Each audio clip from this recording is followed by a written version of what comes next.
नमस्कार दोस्तों, जय हिंद। क्या फ़र्क पड़ता है, गरीब किसान की फसल ही तो जली है।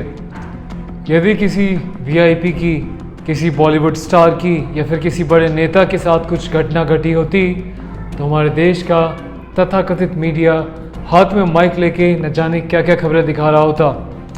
आज उस बॉलीवुड एक्ट्रेस ने लाल कपड़ा पहना है, आज उसने पीला पहना, आज उसने काला पहना, वो ऐसी लग रही थी, वो वैसा लग रहा था।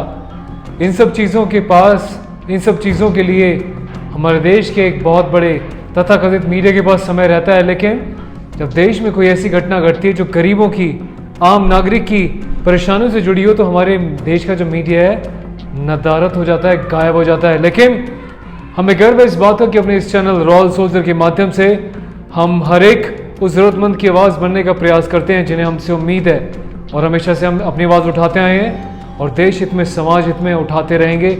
और आपका बहुत बहुत धन्यवाद इस चैनल के साथ जुड़ने के लिए और हमारा साथ देने के लिए।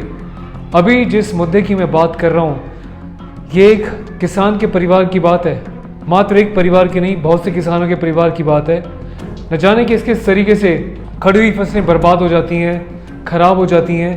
कारण बहुत से हो सकते हैं, प्राकृतिक आपदा हो सकती है, मैन मेड डिजास्टर हो सकता है। अभी जैसा कि आपने स्टार्टिंग में देखा, हुआ क्या, ये जो मामला था जनपद उत्तर प्रदेश है, गांव दहिरपुर और ढूढ़िया का, जो कि उत्तर प्रदेश जनपद में मौजूद है। हुआ क्या, ऊपर से जा रही बिजली की जो तारें हैं उनमें स्पार्किंग होती है। नीचे पैदा हुई खड़ी हुई फसल जो सूख चुकी थी, कटने वाली थी या कट के रखी भी हुई थी, स्पार्किंग से वहाँ पे आग लग जाती है और तकरीबन 150 से 200 जो है बीघा ज़मीन जल के राख हो जाती है। किसान उसको खड़े होकर ऐसे देख रहा होता है जैसे कि उसकी आंखों के सामने उसके बच्चे का कोई, मैं ऐसे शब्द नहीं इस्तेमाल करना चाहता, बड़ी आहत होते हैं, जैसे उसके सामने, उसकी नज़रों के सामने उसके बच्चे कोई मार रहा हो। ऐसी पीड़ा होती है जब एक किसान के सामने उसकी फसल बर्बाद हो रही होती है। इस बात का दुख कौन समझेगा? इतने सालों से क्यों नहीं ऐसे प्रावधान बनाए गए कि जब भी ऐसी आपदा आती है, कोई प्रॉब्लम होती है, तो किसान को बहुत लंबे समय तक वेट ना करना पड़े, तुरंत फैसला हो, उसको मुआवजा मिले।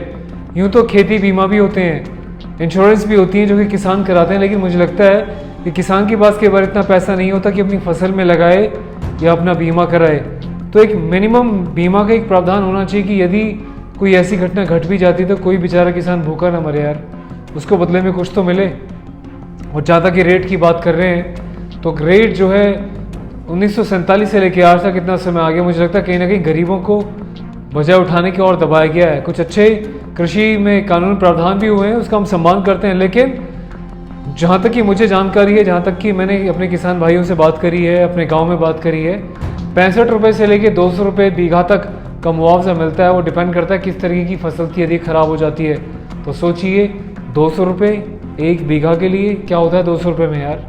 200 रुपये में कुछ भी नहीं होता, 65 रुपये में कुछ भी नहीं होता, 200 तो मैक्सिमम है।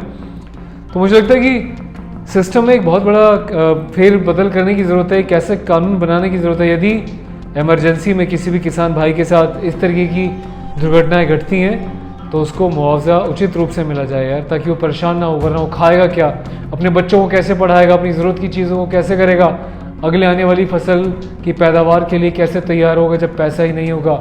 यही ऐसे बहुत सारे कारण हैं जब देश का किसान अपने आप के साथ बहुत बुरा कर लेता है और मीडिया खाली RIP लिख के चला जाता है। हम लोग RIP लिख के कमेंट करके चले आते हैं, लेकिन अब कुछ करना पड़ेगा यार। तो दोस्तों ख्याल रखिएगा, आपके कहते हैं इस विषय के बारे में कमेंट करके अपनी राय ज़रूर दीजिएगा और वीडियो को शेयर कीजिएगा और थोड़ा सा अपने किसानों के सम्मान में हमेशा से अपनी बात को ऊंचा उठाए रखिएगा। जय हिंद। एक रिक्वेस्ट है सभी से, किसान बहुत मेहनत करके अपनी फसल तैयार करता है और आजकल जो ये शराबी घूमते हैं सड़कों पे, आवारा बीड़ी पीते हैं, एक बीड़ी से उनका पका पकाया सोना मिनटों में राख हो जाता है। आप देख सकते हैं आज के टाइम में फसल बिल्कुल पककर तैयार है और जो सड़क के सहारे पेड़ों से पत्ते गिरे हैं, वो बारूद बने हुए हैं, वो सूखे हैं। अगर छोटी सी भी लापरवाही, आपकी लापरवाही, किसी की लापरवाही से अगर कोई पतंगा खेतों में बढ़ गया तो बड़ी मुश्किल हो जाएगी। और हम देखते हैं पहले शादियों के लिए लोगों ने खेतों में भी बनाई हुई है, खेतों के रास्ते हैं जैसे सड़कों के सहारे, वहाँ आतिशबाजी करते हैं। उनसे भी रिक्वेस्ट है आतिशबाजी ना करें। आपकी आतिशबाजी का कोई भी चिंगारी निकलकर किसी की 6 महीने की मेहनत को सुबह कर सकती है। कितने पेड़ पौधे जलते हैं और कितने जीव जंतु जलते हैं, मरते हैं। और कई बार हम देखते हैं ट्रैक्टर ट्रैली किसानों की खेतों में जल जाती है, पशु खेतों में रखते हैं, कुछ परिवार रहते हैं खेतों में, उनकी जान पर आ बनती है।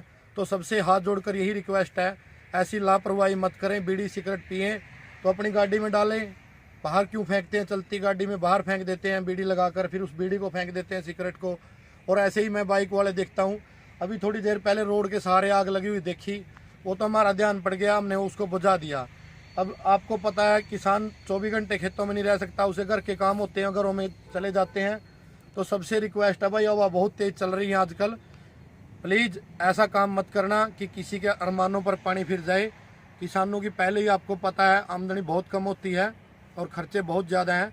इसलिए आपसे रिक्वेस्ट है, इस वीडियो को आप शेयर करना, ताकि जागरूकता के लिए किसी को हमारी बातों से फ़र्क पड़े और ऐसा ना करें। जय हिंद।